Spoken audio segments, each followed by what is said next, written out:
রিক্সাওয়ালাদের নাকি রাস্তার পাশে কোথাও ওয়াশরুম নাই, না ভাই, কিচ্ছু নয় ভাই। আমি এই কারণে আপনার সাথে আজকে আসছি, আমার বাইরে নিয়ে একটা কথা বলবো 2 মিনিট। বলেন।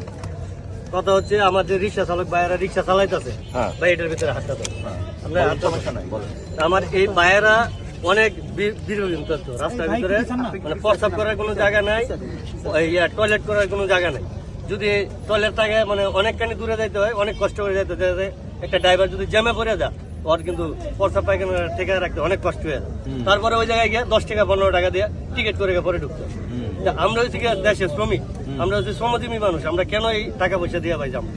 আমরা চাইতেছি সরকারিভাবে যদি আমাদের রাস্তার পাশে যদি সুরক্ষাভাবে সুন্দরভাবে কিছু করে দেওয়া হয়, আমরা এটাই চাইছি রাষ্ট্রের কাছে। ইনশাল্লাহ এটা নিয়ে আমি কাজ করব। আর আরেকটা যাতে বিষয় ভাই, বিভিন্ন জায়গায় ওয়াশরুম এবং গোসলখানা শ্রমজীবী মানুষদের জন্য বানানো হয়, তাহলে সারাদিন পরিশ্রম করে কোথাও জায়গা নাই, একটা মসজিদও যাইতে দেয় না, কোথাও যাইতে দেয় না তাদেরকে। এটা